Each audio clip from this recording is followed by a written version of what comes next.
Before we step into the darkness, do one thing, like this video. It may seem small, but it helps keep these stories alive. Subscribe, turn on the bell, and stay close, because you don't want to face what lurks in the unknown alone.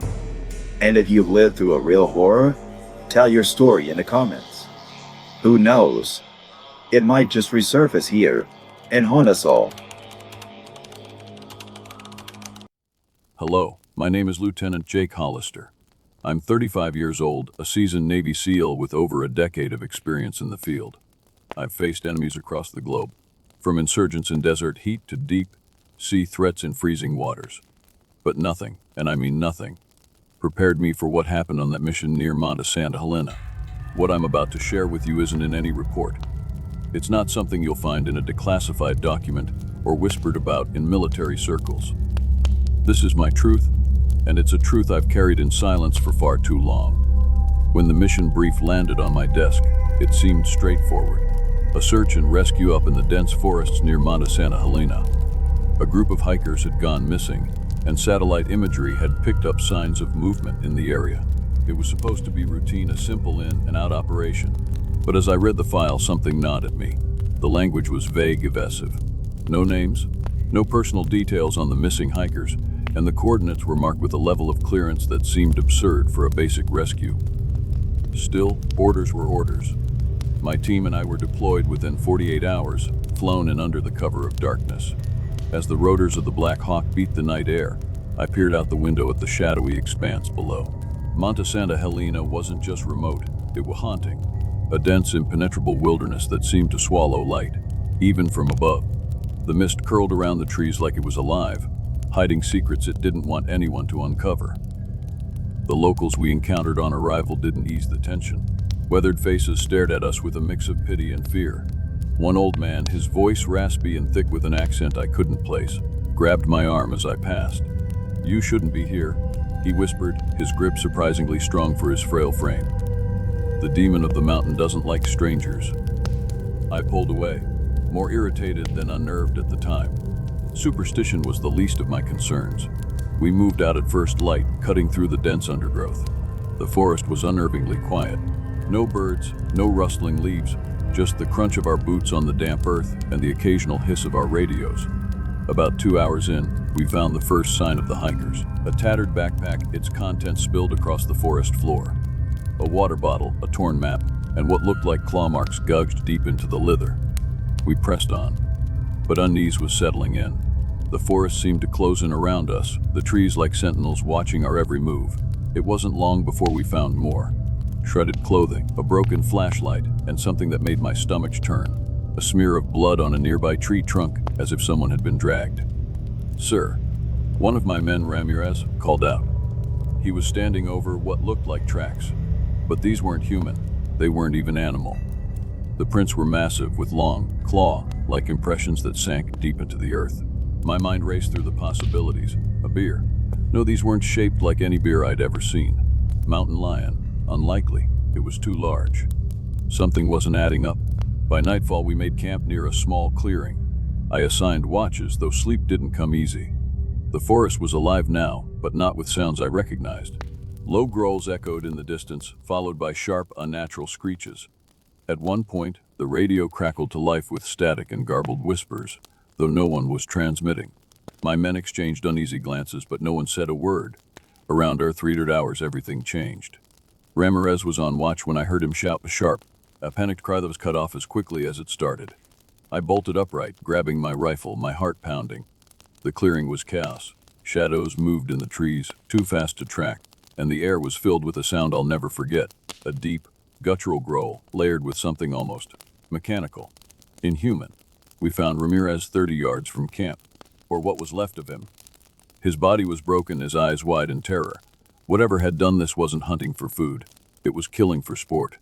We were no longer on a rescue mission. We were the prey. As we regrouped, I noticed something that chilled me to the core. Ramirez's rifle had been bent, as if it were made of plastic. Whatever we were dealing with wasn't just dangerous. It was powerful, intelligent, and it was watching us.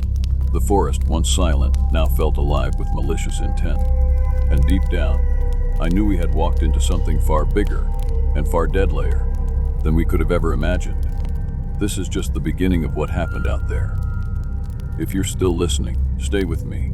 The truth doesn't get any easier, but it needs to be told. The forest had never felt so alive. Every crack of a branch, every rustle of leaves, sent waves of dread coursing through my veins. The air was thick with the scent of decay, a fetid reminder of the thing that stalked us.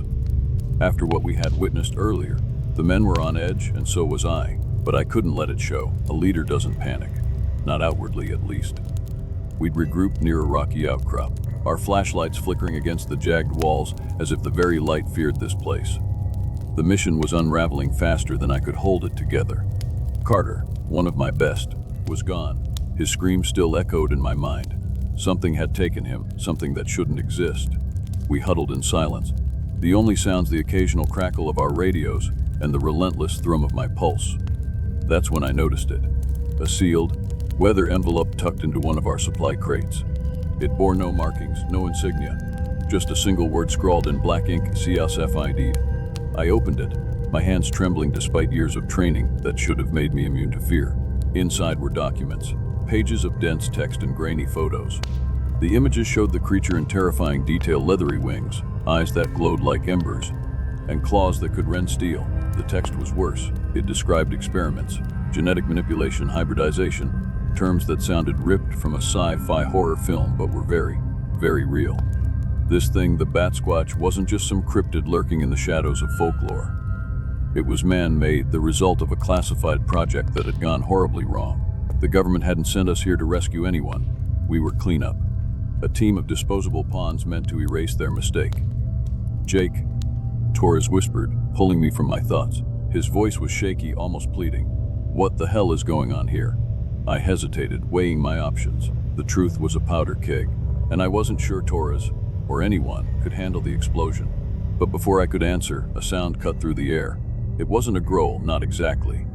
It was deeper, resonating in the pit of my stomach like the hum of a massive engine. It came from the darkness beyond the outcrop, where our flashlights couldn't reach.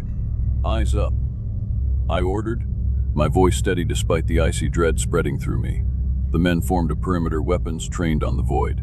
Then came the smell, sulfuric, cloying, like rotten eggs mixed with burning hair. It was close. A sudden screech tore through the air, a sound so alien and piercing that it felt like shards of glass driving into my skull. The thing lunged from the shadows, a blur of leathery wings and glowing eyes. "Fire," I shouted, and the night erupted in muzzle flashes and deafening gunfire. But it didn't stop. Bullets ricocheted off the rocks and disappeared into the creature's mass. It moved with impossible speed, its claws slashing through our line like paper. One by one, my men fell, their screams swallowed by the cacophony. In the chaos, I caught a glimpse of its face, if you could call it that. It wasn't just animalistic, it was hateful, almost mocking. It knew what it was doing, and it was enjoying it. I don't remember how I got away. One moment I was firing, the next I was running, my legs moving on pure instinct. I stumbled into the woods, my flashlight swinging wildly, illuminating the gnarled trees and the endless dark between them. When I finally stopped, my chest heaving, I realized I wasn't alone. Behind me stood Commander Briggs, his face ashen but determined. "You shouldn't have looked at those files, Jake," he said, his tone flat, almost bored. "What the hell is going on?" I demanded, my voice breaking. "What is that thing?" Briggs sighed, the weight of 1,000 secrets pressing down on him. "It's not just a cryptid. It's a weapon, a failed one. And now it's your job to clean up the mess." His words hit me like a punch to the gut. This wasn't a mission, it was a death sentence. And the worst part, Briggs didn't seem to care. "You knew this would happen," I spat, my fists clenched. He met my glare with cold indifference. "Some things are bigger than you, Jake, bigger than any of us." Before I could respond, a low growl rumbled through the trees. The Batsquatch was close, too close. Briggs raised his weapon, but it was already too late. The creature struck with the force of a hurricane, and in the chaos I ran again, this time with Briggs's screams chasing me into the night. As I stumbled deeper into the forest, the truth weighed on me like a lead blanket. This wasn't just about survival anymore. It was about deciding who the real monster was, the thing hunting us, or the people who had sent us to die, and I wasn't sure I wanted to know the answer. The world blurred as I ran, the forest's damp breath wrapping around me like a living thing. My lungs burned, each gasp of air tasting of copper and fear. Behind me, the shrieks of the Batsquatch echoed, tearing through the stillness like shards of glass. I didn't look back. I didn't need to. I could feel it, a weight in the air, a predator's presence pressing down on me with every step. I stumbled, my boot catching on a root, sending me sprawling into the wet earth. Pain lanced through my shoulder, but the adrenaline smothered it. Somewhere deep in the trees, a low growl reverberated, almost taunting. The thing was toying with me, letting me know it had the upper hand. I gripped my sidearm tighter, its weight a small comfort against the overwhelming dread gnawing at my mind. I had barely any ammo left, and even if I did, I wasn't sure it would matter. The thing wasn't just a monster, it was something worse, smarter, crueler. The forest seemed alive with shadows, every flicker of movement sending jolts of paranoia through my veins. My thoughts raced, a chaotic tangle of fear and anger. Was this what they wanted? I thought bitterly. For us to die out here, for it to clean up their mess while they watched from their sterile, hidden bunkers. I forced myself to move, muscles screaming in protest. The trees thinned slightly, revealing a clearing drenched in moonlight. It felt like stepping into a spotlight, exposed and vulnerable. But ahead I saw something. An old, rusted watchtower half consumed by moss and decay. It was a relic, abandoned like everything else in this cursed place. I sprinted toward it, ignoring the ache in my legs and the growing certainty that I wouldn't make it. The growl came again, closer this time, too close. I turned and caught a glimpse of it, a hulking silhouette, its glowing red eyes cutting through the darkness like embers in hellfire. The tower's ladder was slick with rain and rust, each rung threatening to give way under my weight. I climbed anyway, hands trembling, heart hammering like a war drum. Beneath me, the creature snarled, its wings unfurling in a terrible, leathery expanse. When I reached the top, I turned and aimed.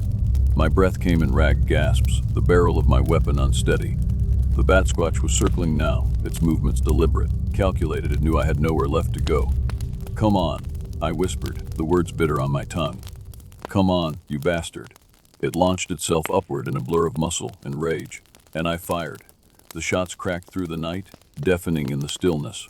One struck its wing, the impact sending it spiraling down. It hit the ground hard, the earth trembling beneath the force.